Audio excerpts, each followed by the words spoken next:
तो बच्चे लोग हम लेते हैं नेक्स्ट कंपाउंड में लेंगे यहाँ पर ऑक्साइड्स। ऑक्साइड्स पे भी काफ़ी इंपॉर्टेंट क्वेश्चन आता है एग्जाम के अंदर है। एग्जाम में क्वेश्चन पूछ लेता है कि which of the following oxide is amphoteric in nature, या among the following which can be amphoteric in nature.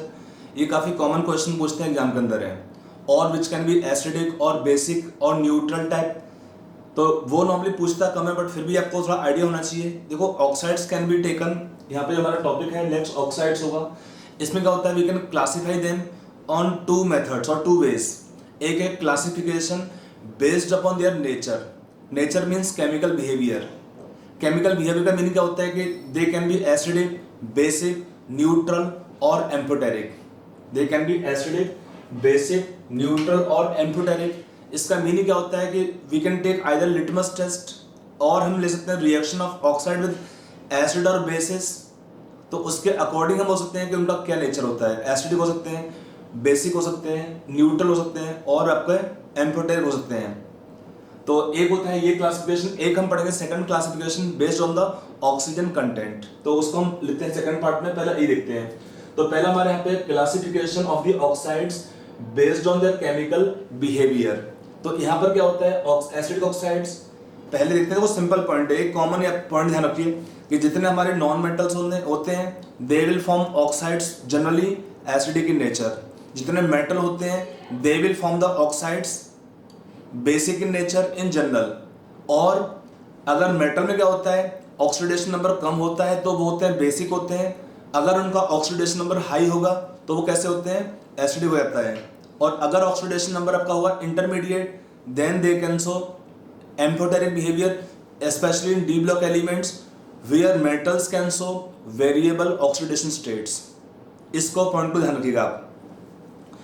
जो एसिड ब्लॉक एलिमेंट होते हैं उसमें सारे ऑक्साइड क्या होते हैं, बेसिक होते हैं except beryllium oxide which show amphoteric behaviour. और जो आपके सारे डी ब्लॉक में केवल एक जिंक इकलौता होता है जिसका ऑक्साइड होता है एम्फोटेरिक। और जितने बनाएंगे दे will be mostly basic in nature at low oxidation number and high oxidation number can be taken acidic. But zinc का एक ही ऑक्सीडेशन नंबर होता है, जिंक +2 बनाता है, आयन Zn O होता है, वो होता है एम्फोटेरिक। बाकी में क्या है कि दे कैन बी एसिडिक और बेसिक, डिपेंड करता है, और एम्फोटेरिक डिपेंड करता है उनके ऑक्सीडेशन स्टेट के ऊपर। तो हम देखते हैं पहले यहाँ पर एसिडिक ऑक्साइड्स। यहाँ पर क्या है, कॉमन पॉइंट क्या है, the covalent oxides of the non metals. Non metal will form covalent oxides are usually acidic in nature. How to know कि एसिडिक है कि नहीं है, एक होता है कि they can turn blue litmus to red litmus test. और क्या होता है, they dissolve in water to produce solutions of acids and neutralize alkalis to form salts. Neutralize alkalis to form salts. They are also called as acid anhydrides. क्यों? क्योंकि अगर हमारा कोई acid होगा उसमें से हम वाटर निकाल देंगे, then we call them anhydride. तो when we simply add to them water, they will form the acidic compounds, solutions of acids. Example दिया है CO2, SO2, sulfur trioxide, N2O3, यहाँ लिख दिया N2O5, दोनों ही होते हैं, P4O6, P4O10, Cl2O7, CrO3, Mn2O7। Actually ये आपका मेटलिक ऑक्साइड है, बट फिर भी क्या है, हाई ऑक्सीडेशन नंबर होगा तो यहाँ पर ये क्या होते हैं, एसिडिक होते हैं। देखो इसका मीनिंग क्या है, हमने दो पार्ट बोला था डेफिनेशन में। When we dissolve in water तो क्या बनता है, they form solution of acids like sulphur trioxide dissolve in water to form sulphuric acid. P4O10 when dissolved in water will form H3PO4. Mn2O7 when dissolved in water will form HMnO4 per manganic acid. ठीक है, अगला होता है, सभी का same type का nature है। अगर आप इसमें ऐड करते हैं सपोज CO2 में वाटर तो बनता है H2CO3, यहाँ पे H2SO3, यहाँ पे HNO3, यहाँ पे H3PO3, HClO4, HNO2, HCrO आपको बनेगा इसमें HCrO3 आपको मिस ऑक्सीडेशन नंबर आपका रहेगा उसमें +6 ऑफ क्रोमियम। H2CrO4 बनता है इसमें, H2CrO4 क्रोमिक एसिड बनता है। Mn2O7 बनता है पर मैग्नीक एसिड। ठीक है, आगे आते हैं बेसिक ऑक्साइड्स में। बेसिक में क्या है, metal oxides are generally basic in nature. एक बहुत सिंपल पॉइंट है, मेटल ऑक्साइड्स क्या होते हैं, बेसिक होते हैं। दे इसका हाउ टू नो कि दे आर बेसिक नेचर, तो अगर हम सॉल्यूशन बनाकर टेस्ट करते हैं लिटमस टेस्ट, तो क्या होता है, they can turn blue litmus to they can turn red litmus to blue, that is called litmus test. अभी वो छोटी क्लास में पढ़ते हैं। यहाँ पर क्या होता है, हम देखते हैं अपने एंगल से, they either dissolve in water to form alkalis और combine with acids to form salt and water, common nature होता है, और they can combine with the acidic oxide to form the salts. Example देखो, Na2O, calcium oxide, copper oxide +2 state, FeO, barium oxide etcetera. यहाँ पर क्या हमने बोला कि when they dissolve in water तो क्या बनता है इस केस में, कैल्शियम हाइड्रोक्साइड, और they can react with acid to form salts and water, और we can take they also can combine with the acidic oxides. तो आपका ऐसे मान लो कैल्शियम ऑक्साइड है, इसका हम रिएक्शन कर देंगे सपोज P4O10 से, तो क्या बनता है, कैल्शियम फॉस्फेट बन जाएगा उस केस में। तो तीन तरीके हो सकते हैं कि dissolve in water to form alkaline solution, और they can react with the acid to form salt and water, और with the acidic oxides they can form the salts. तो तीन तरीके हैं क्लासिफिकेशन के। यहाँ पर नेचर का आइडिया लगता कैसे है, सिंपल ध्यान रखो, metallic oxides with lowest oxidation state, metallic oxides with lowest oxidation states is most ionic. Simple है, जितना आयनिक करैक्टर ज्यादा होगा मेटल ऑक्साइड में, उतना ही क्या होगा, metal to O bond can break up easily and the compound is most basic. तो यहाँ पे पॉइंट सिंपल है, metallic oxides with lowest oxidation state, OS पर oxidation state is most ionic in nature and also most basic, but with the increasing oxidation state the acidic character will be increasing। अगर आप देखो example chromium का, chromium oxide क्या है, Cr+2 state में है, तो ये बेसिक है, B फॉर बेसिक। और अगर लेते हैं Cr2O3, ये कैसा होता है, एम्फोटेरिक। अगर लेंगे CrO3, देखो यहाँ पे ऑक्सीडेशन नंबर इसका कितना है, +3 है, यहाँ पे कितना ऑक्सीडेशन नंबर है, +6 है।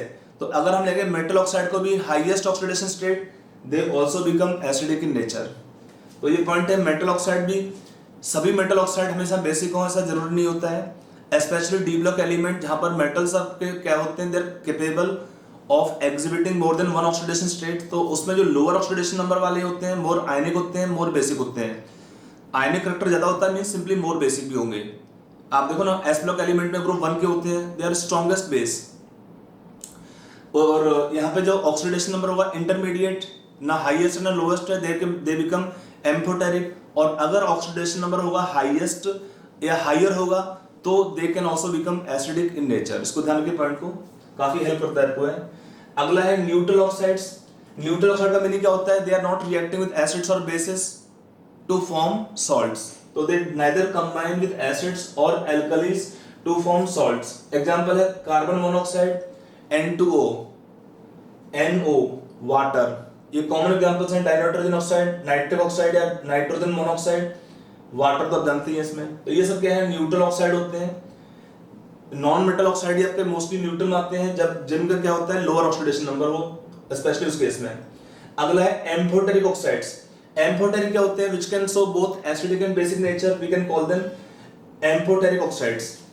Many metals yield oxide which combine with both as strong acid and strong base to form salts। Example है ZnO, Al2O3, beryllium oxide. S block में केवल एक एलिमेंट है बेरिलियम, जो एक ही उसका बनता है ऑक्साइड, बेरिलियम ऑक्साइड वो होता है। अगर आप देखेंगे यहाँ पे बेरिलियम ऑक्साइड इज एम्फोटेरिक। फिर क्या होता है आपका जो डी ब्लॉक में एक ही है, ZnO बोलते हैं कॉमन, जिसका लिखेंगे कि एम्फोटेरिक होता है, बाकी ऑक्सीडेशन नंबर वेरिएबल है उनका अलग चीज है। और फिर आपका एंटीमनी क्रोमियम ऑक्साइड, क्रोमियम में क्या होता है लो ऑक्सीडेशन नंबर आएगा तो दे आर एम्फोटेरिक। अगर लेंगे high oxidation number they become acidic nature. PbO, SnO, SnO2, germanium oxide, ये सब क्या होते हैं, they are amphoteric in nature. Amphoteric का मतलब क्या होता है, with base they can form salts, with acids they can form salt as well, तो इनको हम बोलते हैं एम्फोटेरिक। एक सिंपल पॉइंट ध्यान रखिएगा, जो कॉमन मेटल होते हैं आपके ग्रुप 13, 14, 15 और आपका 16 में भी आता है, तो उन्हीं के अंदर आपके जो भी है डाउन द ग्रुप, एक सिंपल पैटर्न क्या होता है कि on moving along the period acidic strength increases for oxides, while on moving down the group the basic strength will increase. On moving down the group the basic strength will increase of the compounds. अगर आप एक common point या pattern देखना चाहते हैं amphoteric वालों के लिए, तो एस ब्लॉक में एक है इकलौता, कौन सा, beryllium. If you take in p block, b block में आपका जिंक का बनता है कॉमन, जो एक ही ऑक्सीडेशन नंबर वाला है, यहाँ पे ऑक्सीडेशन नंबर वेरिएबल नहीं है आपका, वहां पे है Zn। और अगर देखते हैं पी ब्लॉक एलिमेंट में, तो पी ब्लॉक में एक पैटर्न आपको देख सकते हो आराम से। पी ब्लॉक में क्या होता है, ग्रुप 13, 14, 15, 16। अगर आप देखते हैं यहाँ पे 13 में boron, aluminium, gallium, indium, thallium. यहाँ पे क्या है, carbon, silicon, germanium, tin and lead. यहाँ पे आता है nitrogen, phosphorus, arsenic, antimony, bismuth. यहाँ पे oxygen, sulphur, selenium, tellurium, polonium. यहाँ पे एक पैटर्न देखो, ऐसा आप देख सकते हो, यहाँ पे एक बनेगा, फिर ऐसे कर लीजिए, you can draw one ladder. इनका टेलोरियम ऑक्साइड को हम ले सकते हैं एम्फोटेरिक में, इनको छोड़ दीजिए।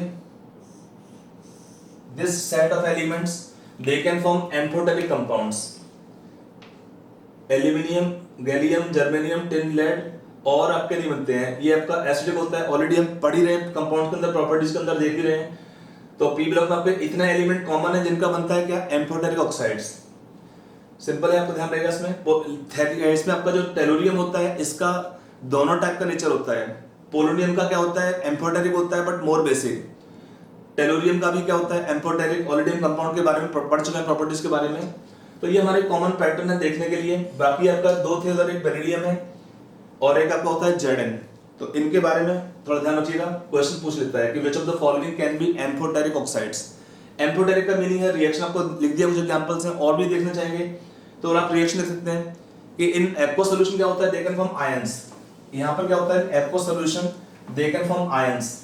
लाइक अगर हम लिखते हैं reaction of Zn O with 2NaOH, क्या बनेगा सॉल्यूशन में, यहाँ पे वाटर के साथ लेने पर it will form Na2 ZnOH4। तो आयंस बनते इस टाइप के यहाँ पर है। आपका बैलेंस कर लीजिए, 2 वाटर लगा देंगे यहाँ पे बैलेंस करने के लिए। 4 वाटर आपका हो गया, 1 वाटर चाहिए इसमें, तो आपका बन जाएगा इस टाइप के। तो आयंस क्या हुए इसमें, आयंस है जिंकेट आयन होता है, ये होंगे सॉल्यूशन में। अगर आप हीट करते हैं तो उसमें एक तरीका और होता है लिखने का, कि इसका हम रिएक्शन लिखते हैं ऐसे भी है, Na2 ZnO2 प्लस वाटर, बिना वाटर लिखे यहाँ पे, तो इसको दें सोडियम जिंकेट। सोडियम जिंकेट देखिए ये आपको मिलता है। अगर इसको हम लेते हैं हीट करते हैं तो वाटर एलिमिनेट होता है, तो बनता है आपका जिंकेट आयन। अदरवाइज क्या होता है, in solution, aqueous solution, they will be existing as complex ions, complex ions. अगर इसका हम रिएक्शन करते हैं लेट्स से विद HCl, तो क्या बनेगा आपका यहाँ पे 2HCl से, तो ZnCl2 plus water, that is amphoteric nature. If it is Al2O3, similarly Al2O3, इसका रिएक्शन किया हमने NaOH से, तो क्या बनेगा इस केस में NaAlOH4। इस टाइप बनता है कॉम्प्लेक्स आयन, प्लस वाटर आपको जो है कितना पड़ेगा इसमें, 2H हुआ, आपको 2H और 4H चाहिए, तो +2 वाटर कर देंगे यहाँ पे। बट अगर हम रिएक्शन करते हैं इसका HCl से, तो बनेगा AlCl3। तो ये भी देखो एक्वस सॉल्यूशन में हमारे कॉम्प्लेक्स आयन होते हैं। In aqueous solution we will have complex ions like this.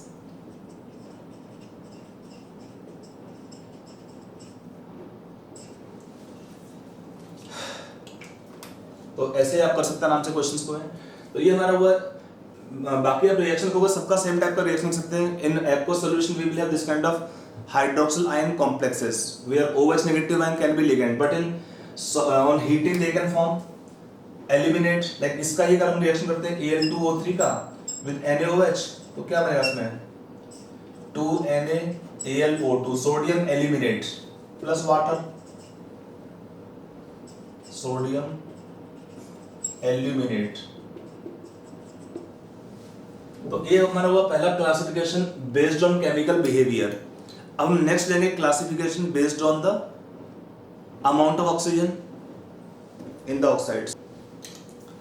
ठीक है, तो हम नेक्स्ट लेते हैं यहाँ पर क्या, classification of the oxides based on oxygen content.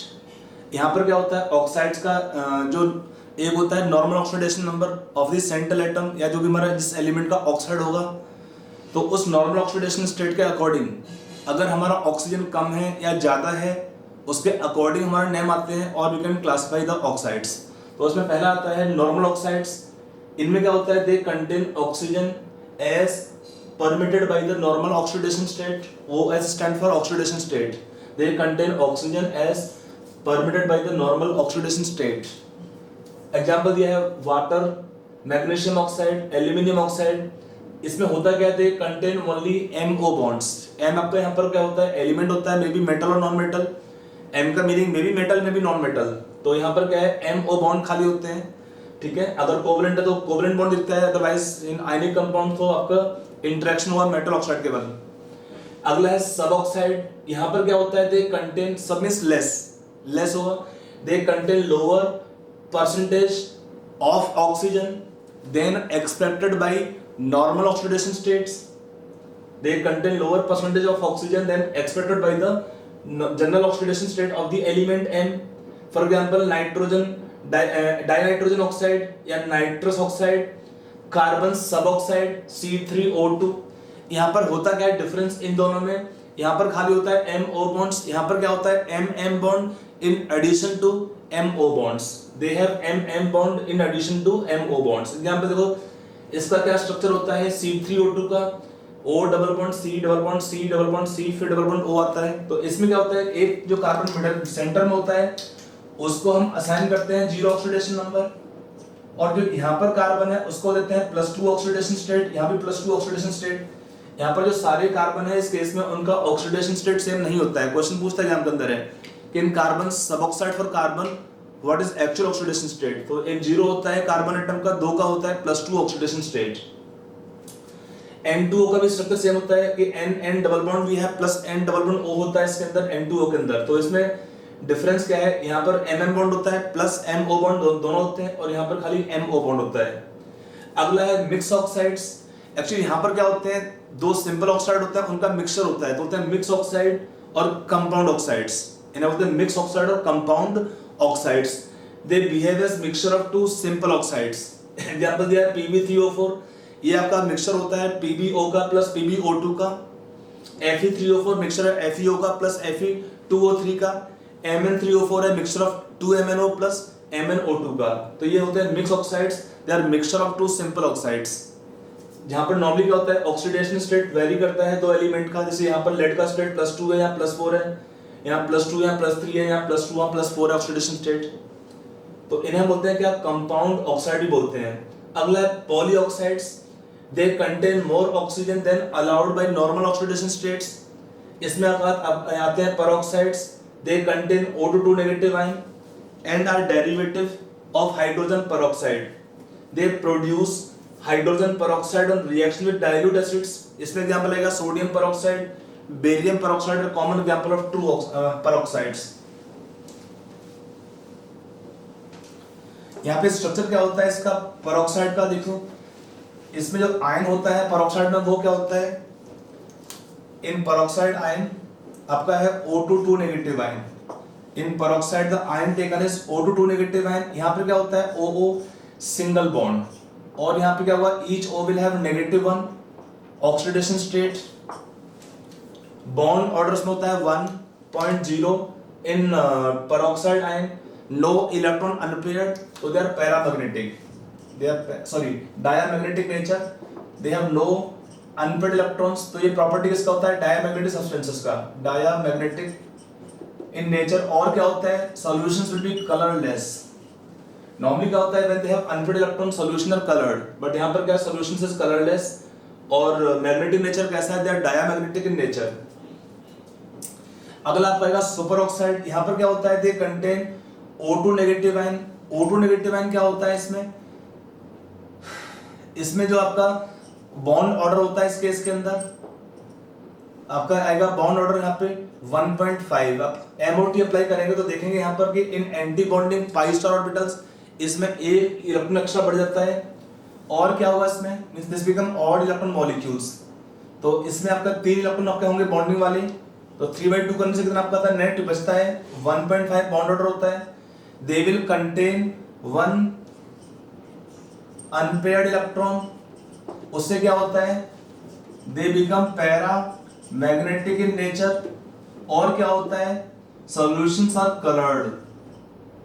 They will form colored solution due to unpaired electrons. peroxide solution क्या होता है? If you take sodium peroxide solution is colorless. But अगर आपका सोल्यूशन में कुछ इम्प्योरिटी आता है सोडियम सुपर ऑक्साइड का, solution of light yellowish colour, तो superoxide will have colour, they are paramagnetic nature, और क्या होता है property wise they react with water to give hydrogen peroxide and O2 gas. इसलिए example दिया KO2 का, this will react with water to give 2KOH plus hydrogen peroxide plus O2 gas on simple reaction with water. तो ये common use होता है like in submarines superoxide are used क्योंकि they can absorb CO2 gas and not only this they also release O2 gas in reactions. तो आप ऐसे लोग में अपने वो रिएक्शन देखा होगा. अगला पॉइंट है डाइऑक्साइड्स. यहाँ पर क्या होता है दे कंटेन और they higher percentage of oxygen but they do not give means they have higher percentage like of oxygen like sodium peroxide और peroxides but they do not give hydrogen peroxide with dilute acids. They oxidize concentrated HCl to Cl2 and yield O2 when heated with concentrated sulfuric acid. इसमें common example है आपका MnO2 का, PbO2 का, manganese dioxide, Pb lead dioxide. तो यहाँ पर क्या है एग्जांपल दिया है रिएक्शन का MnO2 का HCl से, तो ये देगा MnCl2 plus Cl2. और यहाँ पर क्या है reaction of MnO2 with concentrated sulphuric acid, तो क्या देगा वाटर प्लस O2. O2 देता है यहाँ पे रिएक्शन में. तो ये हमारे होते हैं डाइऑक्साइड्स. तो ये हमारा हुआ introduction and some point about the oxides. ठीक है, now we take next compound. तो बच्चे लोग हम लोग का नेक्स्ट टॉपिक यहाँ पर है कंपाउंड में ओजोन. अगेन काफी इंपॉर्टेंट कंपाउंड है ओजोन. यहाँ पर इसका प्रिपरेशन कैसे करते हैं, प्रिपरेशन का दिया है मेथड यहाँ पर. सबसे जो कॉमन होता है वो होता है कि हमारा जो O2 होता है उसमें हम पास करते हैं silent electric discharge through pure cold and dry oxygen. तो क्या बनता है इस केस में पूरा O2 O3 में कन्वर्ट नहीं होता है. एक पार्ट होगा ऑक्सीजन का that change to ozone, that normally we have conversion from 5 to 10%. तो 10% तक नॉर्मली हम बना सकते हैं इस तरीके से. यहाँ पे वर्ड यूज करते हैं साइलेंट इलेक्ट्रिक डिस्चार्ज. ऐसा क्यों करते हैं? क्योंकि इसका जो प्रिपरेशन यहाँ पर होता है वो होता है एंडोथर्मिक. इसमें जो हीट रिक्वायर्ड होता है रिएक्शन के अंदर, उससे क्या होता है कि अगर हम सपोज स्पार्किंग होगा तो जो O3 बनेगा that will again decompose back to the oxygen, क्योंकि रिएक्शन आपका जो फेवर नहीं होता है थर्मोडायनेमिकली. तो आप लिख सकते हैं पॉइंट को. पहला है प्रिपरेशन में prepared by passing silent electric discharge through pure cold and dry oxygen. ये क्या देता है? It give a mixture of O2 plus O3 जिसको हम बोलते हैं ozonised oxygen. It contain about 10% of O3. Normally range होता है 5 to 10%. Upper limit can go up to 10% of O3. इस रिएक्शन में देखो साइन क्या है डेल्टा एच का पॉजिटिव होता है कि इस रिएक्शन को 3O2 गिव 2O3. तो इस रिएक्शन में आपका जो हीट इन्वॉल्व है वो पॉजिटिव होता है प्लस 142 किलोजूल पर मोल. इसका मतलब क्या होता है जो एनर्जी यहाँ पर रिक्वायर्ड होगा इस रिएक्शन को फॉर्मेशन में. इसका लॉजिक भी होता है कि O2 मॉलिक्यूल में क्या होता है हमारा बॉन्ड ऑर्डर 2.0 होता है बट इन O3 मॉलिक्यूल आपको उसका शेप दिखा रहा हूं उसमें अभी कि O3 मॉलिक्यूल में कितना होता है बॉन्ड ऑर्डर 1.5. तो बॉन्ड ऑर्डर कम होगा, बॉन्ड स्ट्रेंथ वीक होगा, तो इस जो एनर्जी रिक्वायर्ड है बॉन्ड ब्रेक करने में, स्ट्रॉन्गर बॉन्ड को ब्रेक करने में ज्यादा है. जो एनर्जी रिलीज होगा वीक बॉन्ड फॉर्मेशन में कम होता है. तो डेल्टा एच क्या हुआ रिएक्शन में नेट पॉजिटिव होता है. इसमें देखो इसका रीजन क्या है, since formation of O3 is endothermic it is necessary to use a silent electric discharge. इसका मतलब free from the electric spark. Sparking से क्या होता है क्यों? To prevent it decomposition back to O2. जो O3 बनेगा वो डिकम्पोज होकर क्या बनेगा वापस O3 बना देता है. जो O3 बनेगा रिएक्शन में वो डिकम्पोज होकर क्या बनेगा वापस बनेगा ऑक्सीजन गैस को, क्योंकि ये रिएक्शन आपका थर्मोडायनेमिकली फेवरेबल नहीं होता है. अगर हम देखते हैं स्ट्रक्चर देखें यहाँ पर O2 का और O3 का, that also support this point. इसमें एक तरीका और भी होता है प्रिपरेशन में. Low concentration of O3 can be made by ultraviolet irradiation of O2. तो उसमें कुछ हमारा O2 चेंज होगा by effect of ultraviolet radiations on the O2 gas. तो उसमें से भी कुछ हमारा O2 चेंज होगा O3 में. इसका शेप क्या होता है O3 मॉलिक्यूल का अगर हम ड्रॉ करते हैं भाई, एक तो तरीका होता है ड्रॉ करने का, ऐसे कर सकते हो कि 1 डेटिव बॉन्ड और आपका बाकी हो जाएगा एक डबल बॉन्ड होगा. O पर एक बचेगा lone pair, out of 6 electron यहाँ पे इन्वॉल्व है एक लोन पेयर, 2 यहाँ पर. तो ये हुआ इसका shape. Or flat formal charge wise, so you can write this way also. O, one bond, double bond, then other is single bond with O पे लोन पेयर है और O पे नेगेटिव चार्ज। तो होता क्या है रेजोनेंस की वजह से इस केस में आप ड्रॉ करते हैं स्ट्रक्चर, ये भी आपका रियल स्ट्रक्चर नहीं होता है, जो हाइब्रिड स्ट्रक्चर बनाते हैं वो होगा इसका real structure.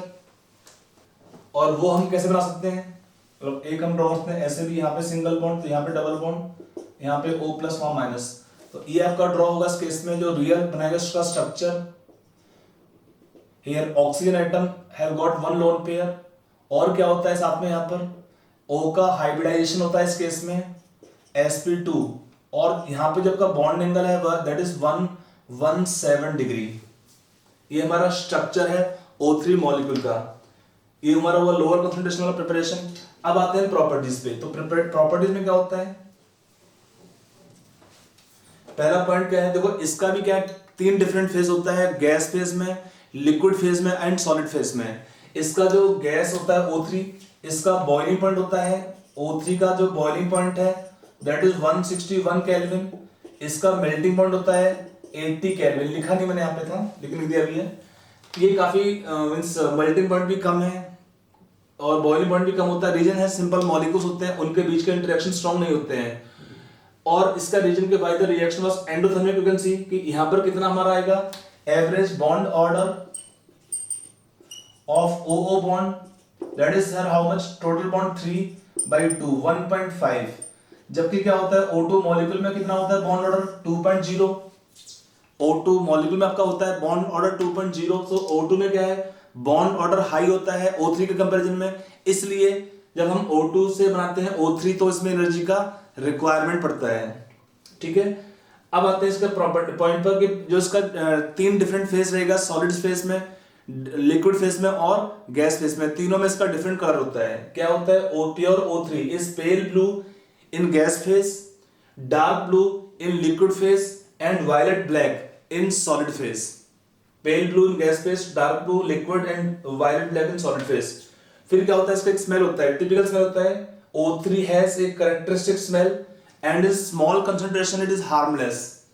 However, if concentration of O3 become higher more than the limit of 100 parts per million, if concentration rises over 100 parts per million, breathing become uncomfortable and resulting in headache and nausea, vomiting का feeling आपको आता है अगर ज्यादा concentration होगा, cross करता है 100 ppm पे। तो फिर क्या होता है, देखो O3 क्या है, थर्मोडायनेमिकली अनस्टेबल होता है। इसका रीजन क्या है, इस रिएक्शन में O3 अगर चेंज होता है O2 में तो क्या हुआ, डेल्टा एच बिकम नेगेटिव। ये रिएक्शन था बैकवर्ड का, था डेल्टा एच पॉजिटिव, यहाँ पे डेल्टा एच नेगेटिव है और डेल्टा एस क्या हुआ इस केस में पॉजिटिव। डेल्टा एच क्या होता है, अगर कोई केमिकल रिएक्शन दिया है, उस केमिकल रिएक्शन में गैस के मोल्स बढ़ेंगे तो क्या होता है, एंट्रोपी इंक्रीज होता है। व्हेन एंट्रोपी इंक्रीज तो साइन क्या हुआ, डेल्टा एस का, एंट्रोपी चेंज का, ये पॉजिटिव होता है। तो इस केस में जो हमारे दोनों ही जो इक्वेशंस हैं they are supporting delta G to become large negative. देखो डेल्टा G का रिलेशन क्या होता है, डेल्टा H और डेल्टा S से, तो delta G is equal to delta H minus T delta S। Delta G कितना होता है, delta H minus T delta S। तो इस केस में डेल्टा H आपका नेगेटिव है, डेल्टा S पॉजिटिव है, तो क्या करेंगे, नेगेटिव पॉजिटिव, ये भी आपका नेगेटिव रहेगा, तो ओवरऑल डेल्टा G कितना होगा, नेगेटिव हो जाएगा, लार्ज नेगेटिव होगा। लार्ज नेगेटिव का मीनिंग क्या होता है, रिएक्शन फेवर होता है strongly in the forward direction. तो अगर आपका रिएक्शन फेवर होगा फॉरवर्ड डायरेक्शन में तो इसका मीनिंग क्या है, it can decompose readily by liberating large amount of free energy. So इसको जो है O3 का अगर हायर कंसंट्रेशन लेते हैं तो it is explosive, dangerously explosive. तो हम इसलिए बोलते हैं कि since delta G become large negative so higher concentration of ozone can be dangerously explosive, क्योंकि डेल्टा G इस रिएक्शन का बहुत लार्ज नेगेटिव होगा, large amount of energy release होने से क्या होता है, दैट बिकम डेंजरस। अगला क्या है, ड्यू टू ईज होगा इसमें, due to ease with which it liberate nascent oxygen it act as powerful oxidising agent. O3 क्या होता है, कॉमन होता है, पावरफुल ऑक्सीडाइजिंग एजेंट क्यों होता है, क्योंकि इसमें क्या होता है, डिकम्पोज होता है, O3 will decompose to form O2 plus nascent oxygen। तो due to ease of the formation of nascent oxygen it acts as powerful oxidizing agent। अगर हम रिएक्शन करते हैं PbS से तो क्या बनेगा, PbSO4 बनता है प्लस O2 बनेगा। आई नेगेटिव को ऑक्सीडाइज करके क्या बनाता है I2 plus O2 plus OH negative ion, means I O3 change होगा O2 में, और I नेगेटिव को ऑक्सीडाइज करके बनाएंगे यहां पर I2। ये आपका रिएक्शन होता है। इसमें थोड़ा सा और प्रॉपर्टीज है, इसको लिख लेते हैं। तो आगे हम प्रॉपर्टी कंटिन्यू करते हैं। इसमें क्या होता है, जैसे O3 का हमने रिएक्शन किया है, इसमें नेक्स्ट पॉइंट है when O3 is reacted with solution of KI in excess, तो क्या बनता है इसमें O3 क्या होता है, act as O3 will act as oxidising agent, तो इससे क्या बनेगा KI से I2 बनेगा, और जो इस रिएक्शन में I2 लिबरेट होता है उसका रिएक्शन होता है हाइपो सॉल्यूशन से। टाइट्रेशन करते हैं अगेंस्ट स्टैंडर्ड हाइपो सॉल्यूशन। इसका मीनिंग क्या होता है स्टैंडर्ड का, कि इसका कंसंट्रेशन पता होता है हमको हाइपो सॉल्यूशन का, और हाइपो सॉल्यूशन होता क्या है, it is aqueous solution of sodium thiosulphate pentahydrate. तो सैंपल के अंदर जो हमारा ओजोनाइज्ड ऑक्सीजन था उसमें कितना ओजोन होता है उसका एस्टिमेशन कर सकते हैं क्वांटिटेटिवली बाय दिस मेथड। ये आपने स्टोइकियोमेट्री जब पढ़ा था उसमें पढ़ा था ना, आयोडोमेट्री, वहां पर ये पॉइंट हम रिएक्शन डिस्कस किए थे।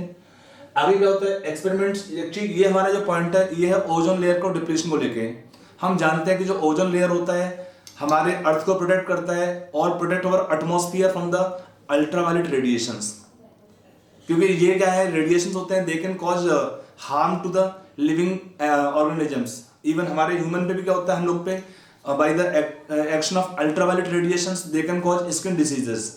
तो जो ओजोन लेयर है काम होता है उसका protecting the earth atmosphere from the ultraviolet radiations, cover करता है ओजोन लेयर। अब होता क्या है बेसिकली, जो हम आजकल यूज करते हैं सुपरसोनिक जेट्स या रॉकेट फ्यूल्स होते हैं, तो वहां पर क्या होता है रॉकेट में क्या होता है फ्यूल्स होते हैं, they are using nitrogen compounds like hydrogen.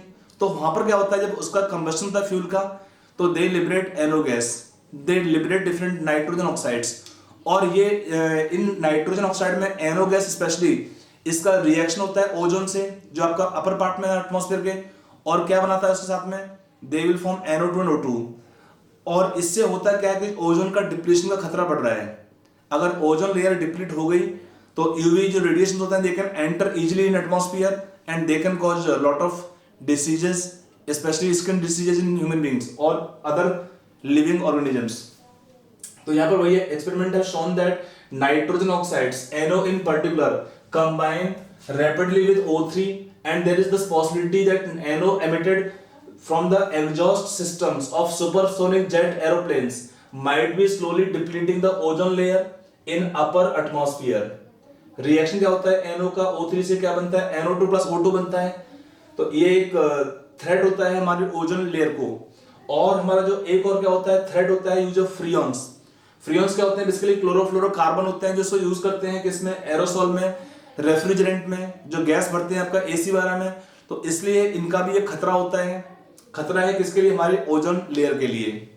आगे पॉइंट क्या है प्रॉपर्टीज में, ओजोन का एक होता है bleaching action, it is a mild bleaching action. Bleaching क्या होता है कि कोई कलरिंग मैटर होता है, कोई कलरिंग सब्सटेंस है, उसका कलर को क्या करता है खत्म करता है, colour is decolourise.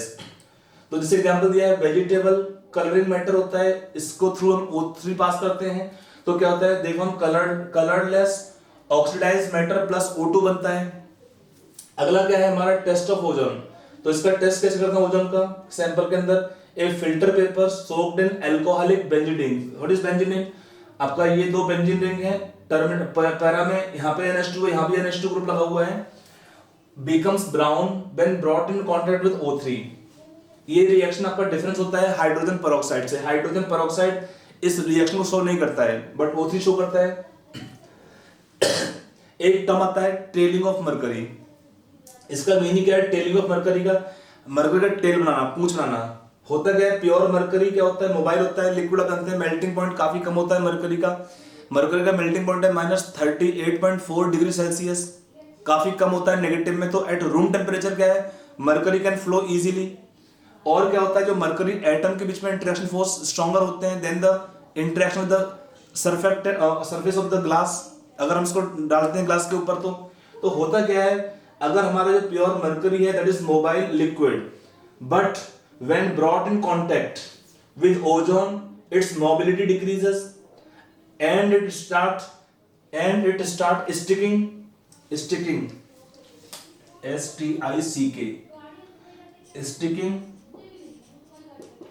to glass surface forming a type of tail due to dissolution of Hg2O in mercury। होता क्या है, जब मरकरी के साथ में ओजोन का कांटेक्ट होगा तो क्या बनता है, इट फॉर्म मरकरी सब ऑक्साइड, Hg2O बोलते हैं, मरकरी सब ऑक्साइड बोलते हैं इसको, प्लस O2 बनेगा। तो जो Hg2O बनता है ये क्या करता है, ये डिसॉल्व हो जाता है किसके अंदर, मरकरी के अंदर, और ये क्या होता है, स्टिक करता है ओवर द ग्लास सरफेस। जो मूव करता है मरकरी लिक्विड उसके ऊपर ग्लास सरफेस पे, तो टेल से बनता है। तो टेल क्यों बनता है, इस कंपाउंड के स्टिक होने से over the glass surface. Normally क्या होता है, otherwise without Hg2O mercury can easily remain a spherical drop and they will not stick on the glass surface, but यहाँ पर stick करते हैं।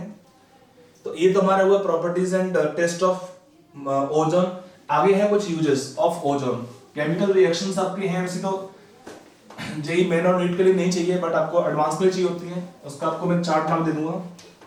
देखिए अगला इसमें है uses of mercury ozone. Uses of ozone, uses क्या क्या इसमें आते हैं, इसका जो यूजेस यहाँ पे हैं, पहला लिख सकते हैं as a used as a germicide, germs kill करने के लिए, जर्मिसाइड एंड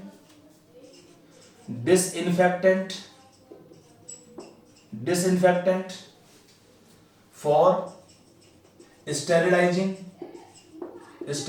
मींस प्योरीफाई करना, water and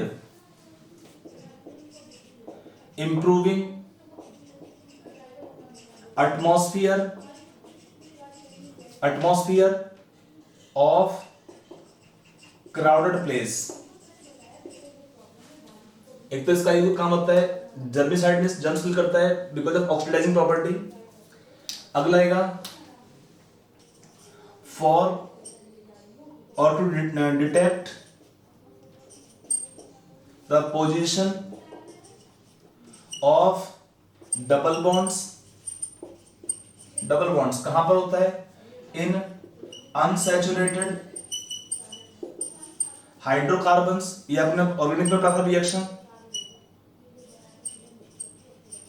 in the which reaction called as ozonolysis reaction of alkenes, उसमें यूज करते हैं स्पेशली, अल्काइन भी कर सकते हैं, बट डबल बॉन्ड का पोजीशन को डिटेक्ट करना होता है, उसके लिए इस रिएक्शन को यूज करते हैं स्पेशली है। अगला आएगा इसमें application for manufacture of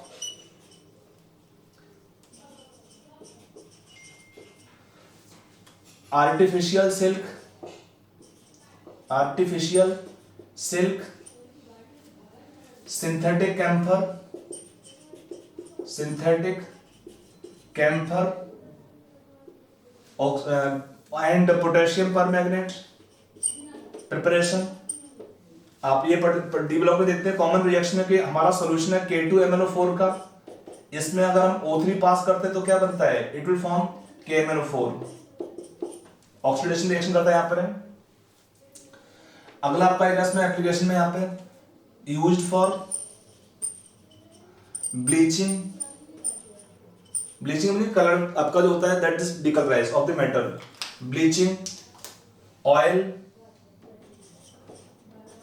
bleaching oil, ivory and flour, starch etcetera. Flour FLOUR लिखो। ये आपका है यूजेस यहाँ पे एप्लीकेशंस ऑफ ओजोन, ठीक है। तो ये हमारा ओजोन कंप्लीट होता है यहाँ पे। आप आगे चलते हैं नेक्स्ट कंपाउंड पे। देखिए नेक्स्ट हम एक चार्ट लेते हैं ओजोन का रिएक्शंस के लिए। ओजोन का जो रिएक्शंस इतने सारे आपको दे रहा हूँ, ये आपका एनसीईआरटी में मेंशन नहीं है, बट फिर भी थोड़ा देख लीजिए रिएक्शन को, बिकॉज कुछ रिएक्शंस आपके इंपॉर्टेंट हैं जो कि काम आती हैं कुछ और क्वेश्चंस करने के लिए। तो इसमें पहले दिया है ओजोन का प्रिपरेशन, ऑलरेडी हम कर चुके थे कि by passing silent electric discharge through oxygen, cold and dry oxygen, तो आपका बनता है O3 गैस। O3 पूरा कन्वर्ट नहीं होता है, O2 will not change to O3 completely, partly convert होता है, जिसमें हमारा मिक्सचर बनता है। इसमें क्या होता है, that will contain around 5 to 10% of ozone plus remaining is oxygen, उसको हम बोलते हैं ओजोनाइज्ड ऑक्सीजन। एनीवे कुछ रिएक्शन यहाँ पे दिए हुए हैं। देखो पहला पॉइंट क्या है, ओजोन का रिएक्शन देखते हैं। ओजोन का बड़ा एक इंपॉर्टेंट फंक्शन है कि it is acting as oxidising agent, powerful oxidising agent. और क्या होता है, in acidic medium and basic medium both it can act as powerful oxidising agent. इसका वैल्यू दिया है स्टैंडर्ड रिडक्शन पोटेंशियल का। एसिडिक मीडियम में 2.07 वोल्ट ज्यादा होता है। बेसिक मीडियम में भी कितना है, ये आपका सेकंड दिया है बेसिक मीडियम में। ओवरचैन मींस बेसिक मीडियम में इसका ई नॉट आरपी है 1.24 वोल्ट्स। दोनों वैल्यू क्या करते हैं, इंडिकेट के दिस एसिडिक मीडियम में क्या है, ज्यादा स्ट्रॉन्गर ऑक्सीडाइजिंग एजेंट है, but also in basic medium it is acting as good enough, very good oxidising agent. तो यहाँ पर रिएक्शन दिया है कि यहाँ पे KI का रिएक्शन देखो दो तीन जगह लिखा है मैंने। एक लिखा है रिएक्शन ऑफ एल्कलाइन KI तो बनता है KiO3, अगर हम ज्यादा लेंगे O3 तो बनेगा KiO4। तो मिक्सचर बनता है, बोल सकते हैं पहले अगर आपका अमाउंट के ऊपर है O3 का, अमाउंट ज्यादा नहीं है तो KiO3 बनता है अल्कलाइन मीडियम में, अमाउंट ज्यादा लेने पे KiO4 बनता है अल्कलाइन मीडियम में Ki से। यहाँ पर एक रिएक्शन यहाँ भी लिखा है मैंने, Ki से रिएक्शन करते हैं न्यूट्रल मीडियम में तो क्या बनता है I2 plus O2 and KOH। बाकी क्या है, एसिडिक मीडियम में कुछ एग्जांपल दे रखे हैं कि इन एसिडिक मीडियम आपका सल्फर आयन है, will form sulphate ion, nitrite ion form nitrate ion, sulphide ion give sulphate ion, 10+2 form 10+4 ions. यहाँ पर दिया है, ये आपका रिएक्शन है बेसिक मीडियम में, जो ये रिएक्शन है बेसिक मीडियम में OH आयन के प्रेजेंस में। इसको मैं नीचे रखता हूं, ये आपका बेसिक मीडियम रिएक्शन था। और ये आपका जो नेक्स्ट वाला रिएक्शन है K2MnO4 which is green solution become potassium permanganate in neutral medium। यहाँ पे क्या होता है, OH नेगेटिव के प्रेजेंस में क्या है, यहाँ पर आयन दिया है Fe+2 स्टेट में है, यहाँ पे बनेगा प्रोडक्ट जिसमें आयरन का ऑक्सीडेशन नंबर +3 होता है कॉम्प्लेक्स में, तो O3 will oxidise FeCN6 4 negative ion, basically ferrous ion to ferric ion in complex form. ठीक है, यहाँ पर क्या होता है, when reaction take place with hydrogen peroxide तो क्या होता है, O3 will change to O2 and hydrogen peroxide change to water. यहाँ पर क्या है, अगर आप रिएक्शन देखते हैं तो इस रिएक्शन में क्या है, hydrogen peroxide will act as what, H2O2 in the reaction will act as reducing agent and ozone is acting as oxidising agent. Simple point होता है, जिस भी सब्सटेंस का ई नॉट आरपी हायर होता है वो एक्ट करता है एज ऑक्सीडाइजिंग एजेंट, जिसका ई नॉट आरपी कम होता है वो एक्ट करता है as reducing agent. E naught RP बड़ा है ओजोन का व्हेन वी टेक, तो इसका जो लिखा ना standard reduction potential of ozone 2.07 is higher than hydrogen peroxide जिसका वैल्यू है 1.77 वोल्ट।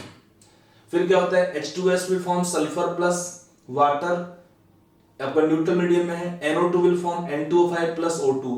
अगर हम रिएक्शन करते हैं मॉइस्ट सल्फर से या फास्फोरस से या आर्सेनिक से तो क्या बनता है, देयर एक form of oxo acid, moist sulphur होगा वाटर के साथ में, पहले बनेगा SO3 then they form sulphuric acid. यहाँ पर ये रिएक्शन आपका काम आता है ऑर्गेनिक रिएक्शंस के अंदर कि reaction of alkenes with ozone followed by reduction with zinc and H2O और डाइमिथाइल सल्फाइड तो क्या बनता है, एल्डिहाइड कीटोन फॉर्मेशन। ये आपका रिएक्शन होता है, product formation is ketones and aldehydes. इसका नाम होता है रिएक्शन का reductive ozonolysis reaction. Alkenes are ozonized to give the reaction aldehyde ketones as products. फिर क्या है, KOH से रिएक्शन करते हैं, 5 मोल्स का बैलेंस लिखा है 5 moles of O3 plus 2 mole KOH तो क्या आता है KO3। इसमें क्या है, K प्लस है, O3 नेगेटिव आयन है प्लस O2 प्लस वाटर, ये होता है orange solid, this compound form orange solid. फिर एक होता है रिएक्शन जो आपने पढ़ा था टेलिंग ऑफ मरकरी में कि अगर हम मरकरी आएगा O3 के कांटेक्ट में तो क्या बनता है, एक पार्ट बनता है Hg2O जो डिसॉल्व होगा मरकरी में, और क्या होता है वो स्टिक करता है ग्लास के ऊपर तो टेल्स बनता है, तो that is called telling of mercury. अगर हम रिएक्शन करते हैं Ki से न्यूट्रल मीडियम में तो I2 प्लस O2 बनता है, ड्राई I2 से रिएक्शन करते हैं तो क्या बनता है I4O9 प्लस O2। ये क्या होता है, येलो सॉलिड होता है, इसमें आयंस होते हैं I+3 and IO3 3 negative ions, इसका चार्ज -1 होता है। IO3 नेगेटिव आयन आपका आयोडेट आयन दिया है। अगला है रिएक्शन विद मॉइस्ट I2 तो बनता है HiO3, एक फॉर्म में यहाँ पे भी है, तो यहाँ पे आपका बन गया इसमें प्लस O2 बनता है। Ag से रिएक्शन करने पे क्या होता है, ब्लैक Ag2O बनता है। एक्चुअली होता है ना सिल्वर के ऑर्नामेंट होते हैं, तो if they come in air contact of ozone तो क्या बनता है, लेयर बनता है Ag2O का, तो उससे क्या होता है दे बिकम ब्लैकिश, तो ये आपका ब्लैक बनता है Ag2O। तो ये हमारे ओजोन के कुछ रिएक्शंस आपको यहाँ पे लिखा दिए हैं। जेई वाले बच्चों के लिए थोड़ा देख सकते हैं, बाकी मेडिकल के लिए उतना इंपॉर्टेंट नहीं है।